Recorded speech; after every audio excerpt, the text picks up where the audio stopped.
Hello everyone, how are you? I hope all of you are fine at home. Myself Manusmita Rao, Teju science teacher taking online class in your classroom of school, Spring Deji Convent School. Today I am going to discuss about chapter 11, force and pressure.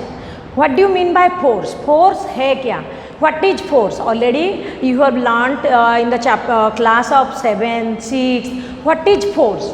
A push or pull of an object is called force. Push और pull of an object is called force. कोई एक object को push करना या पुल करना उसे क्या कहते हैं? फोर्स कहते हैं. उसमें क्या होता है, जो ऑब्जेक्ट जो है मूवमेंट करता है one place to another. For example me, अभी मैं खड़ी हूँ, मुझे कोई पीछे से यदि धक्का दिया तो मैं आगे आ गई, तो दैट मीन्स फोर्स यहाँ पर अप्लाई हुआ तभी तो मैं आगे आई. इन केस मैं यहाँ खड़ी हूँ, मेरे अभी पोजीशन क्या है? मोशन में हूँ. मतलब अभी मैं अभी मैं बोल रही हूँ तो मोशन में हूँ. फिलहाल मैं यदि स्टैंडिंग चुपचाप खड़ी हूँ तो ये मेरे रेस्ट पोजीशन है. यदि मैं यहाँ पर मूवमेंट करके वॉक किया तो यहाँ पर मेरे क्या हुआ? मोशन, मूवमेंट हुआ तो यहाँ पर मैं अपना फोर्स अप्लाई कर रही हूँ तभी तो मैं मूवमेंट कर रही हूँ. तो ये है क्या है? फोर्स. ए पुश और pull of an any object. एक बुक्स है, मैंने उसको उठाया, अभी फोर्स अप्लाई किया तो ये क्या हुआ? ये बुक से क्या हुआ? नहीं, मेरे यहाँ पर आया. तो ये हो गया आपके फोर्स में अपना फोर्स अप्लाई किया तब ये बुक नीचे से ऊपर आया, तो ये हो गया आपके फोर्स. फॉर एग्जाम्पल देखो, to open a drawer, one has to pull it. अपन जब ड्रॉयर ओपन करते हैं, मैं ड्रॉयर ओपन किया तो यहाँ पर क्या, मैं जो ड्रॉयर को जो उसके नॉब को मैंने क्या किया? आगे पुल किया.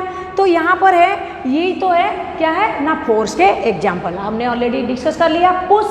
पुश हो रहा है या पुल हो रहा है, ये दोनों चीज़ जब होता है तो फोर्स अप्लाई होता है, यही है force. Next then same to same open the drawer को आप ड्रॉ को क्या करते हो ना, जो आप कोई सा भी ड्रॉयर है उसको ड्रॉयर को पुश करते हो या पुल करते हो, यहाँ पर जो फोर्स अप्लाई हुआ ये definition of force. For example same to same और है क्या है? Pushing of box, apply force of an object, interaction between the object and source of force is necessary. कुछ भी हम करते हैं, कोई सा भी काम, हम ड्रॉयर पुश करते हैं या कोई सामान उठाते हैं, लिफ्टिंग करते हैं या बॉल को किक करते हैं, ये सारे जो फंक्शनिंग हम काम करते हैं उसमें क्या होता है? हमारे फोर्स अप्लाई होता है. यदि हमारे बॉडी में इंट्रैक्शन नहीं होगा तो ये फोर्स अप्लाई हो ही नहीं सकता है, पॉसिबल नहीं है. सपोज मैं यहाँ पर हूँ या एक कार स्टैंडिंग है, कार एक खड़ा है, उसके पास एक पर्सन खड़े हैं, तो ये रेस्ट पोजीशन में है. जब तक वो पर्सन फोर्स अप्लाई नहीं करेगा तब तक वो कार जो है आगे मूव नहीं करेगा. तो यहाँ पर क्या हुआ? जब फोर्स अप्लाई किया तब वो मूवमेंट किया. तो यहाँ पर दो बॉडी के इंट्रैक्शन हुआ. किसके? ना कार, एक बॉडी हो गया कार, दूसरा जो है ए पर्सन, ये दोनों के इंट्रैक्शन में ये चीज़ हो रहा है. If there is no interaction, यदि दोनों बॉडी के इंट्रैक्शन नहीं होगा तो कार जो है वो रेस्ट पोजिशन में है और जो पर्सन खड़े हैं वो भी रेस्ट पोजिशन में, कोई भी फोर्स अप्लाई नहीं होएगा. Then there is no interaction between two object, effect of force cannot be seen. वहाँ पर कोई भी फोर्स शो नहीं करेगा. फॉर एग्जाम्पल मैंने ऑलरेडी बता दिया. Next I am going to discuss about exploring force.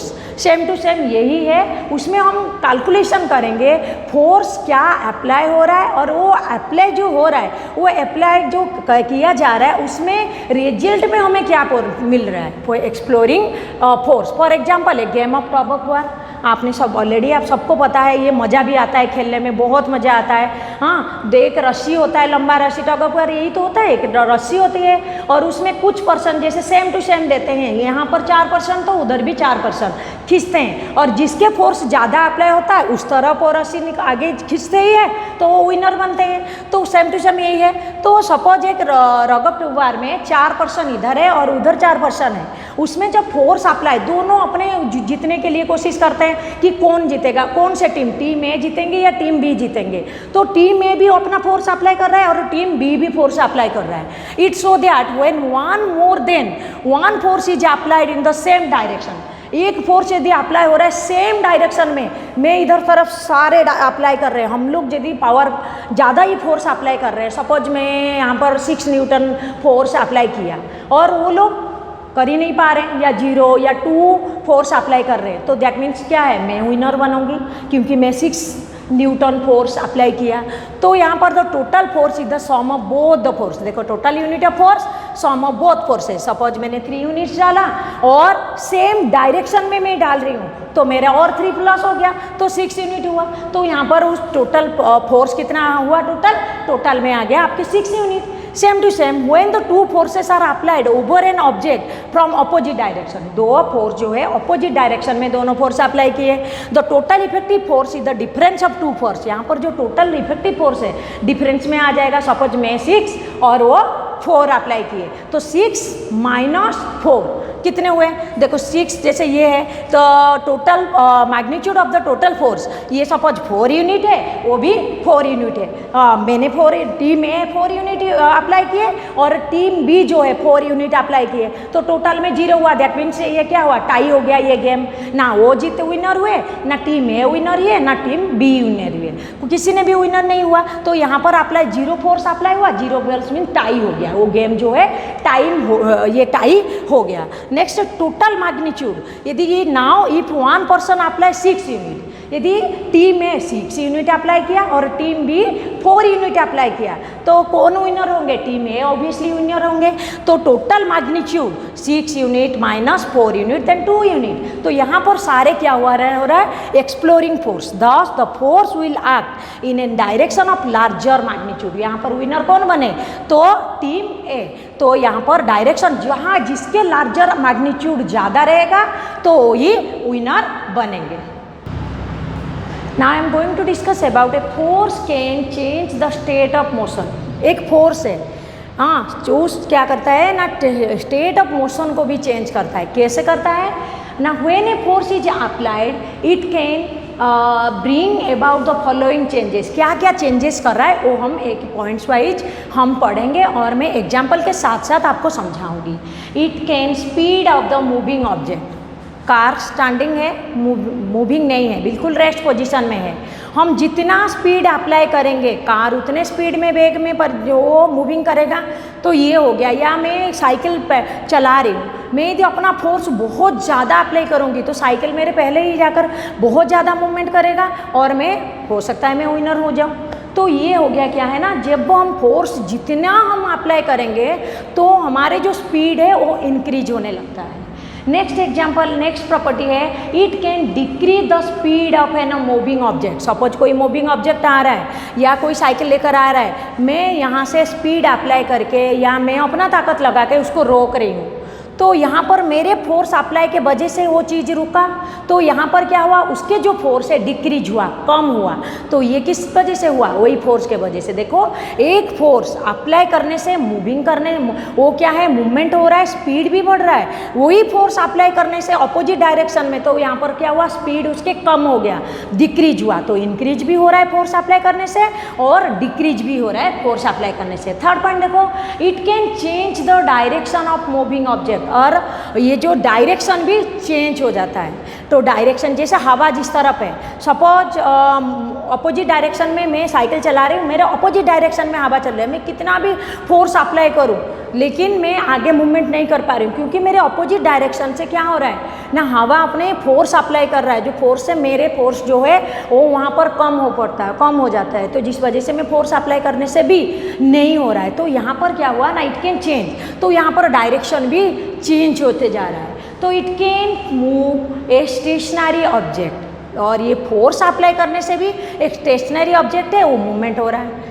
हाँ, यहाँ पर एक कांस्टेंट एक कार है, तो वहाँ पर कोई फोर्स अप्लाई कर रहा है, उसको पीछे से धक्का दे रहा है, तभी तो मूवमेंट कर रहा है। तो this is the example of this property, it can move of an stationary object. तो ये फोर्स अप्लाई करने से डिक्रीज भी हो रहा है स्पीड, इंक्रीज भी हो रहा है, डायरेक्शन भी मूवमेंट हो रहा है, और क्या हो रहा है ना, फोर्स जो स्टेशनरी ऑब्जेक्ट वो मूवमेंट करने लगता है। तो these are the property of the force. A force can change the state of motion. एक ही फोर्स कितने कितने मोशन को हाँ सब चेंज कर रहा है, स्टेट्स जो है उसको चेंज कर रहा है। ये देख लिया आपने। दस ए force can cause change the state of motion. यही फोर्स ये सारे क्या करता है, मोशन को चेंज करता है। कभी इंक्रीज होने लगता है, कभी डिक्रीज होता है, कभी डायरेक्शन मूवमेंट होता है, कभी स्टेशनरी बॉडी जो है वो मूवमेंट करने लगता है। Now I am going to discuss about force can change the shape of an object. यही फोर्स अप्लाई करने से क्या होता है, यहाँ पर आपने देखा इंक्रीज हो रहा है, डिक्रीज हो रहा है, डायरेक्शन चेंज हो रहा है, स्टेशनरी ऑब्जेक्ट मूविंग हो रहा है। तो यहाँ पर क्या है, shape of the object. Object जो है ये फोर्स अप्लाई करने से वो ऑब्जेक्ट के शेप जो है ना, आकार जो है वो चेंज हो जाते हैं। कैसे देखो, when you apply force inflated balloon, एक इन्फ्लेटेड बैलून, एक फुला हुआ बैलून को हम फोर्स अप्लाई करेंगे, इधर से अप्लाई कर रही हूँ, इधर से अप्लाई कर रही हूँ, तो उसके जो ज़्यादा जब मैं अप्लाई करती हूँ तो उसके जो बैलून है उसके आकार चेंज हो जाता है। कहीं इधर से मैं जो अप्लाई किया वहाँ से वो दब गया तो ऊपर से वो फूलने लग गया, मतलब उसके जो शेप, जो बैलून के जिस हिसाब से शेप था, मैं फोर्स अप्लाई किया तो यहाँ पर स्क्वीज हो गया बैलून। तो ये in your hand from both side the force of pressure change the shape of balloon. तो यहाँ पर जो फोर्स और प्रेशर अप्लाई करने से बैलून के जो शेप है वो चेंज हो गया। That's why force can change the shape of balloon. For example और एक मैं दे रही हूँ, जो डो बेकिंग करते हैं, डो बनाते हैं हम, डो से रोल बना के चपाती बना दिए। एक चपाती पहले रोल जो है वो एकदम सर्कुलर शेप में बॉल है, बॉल ऑफ डो।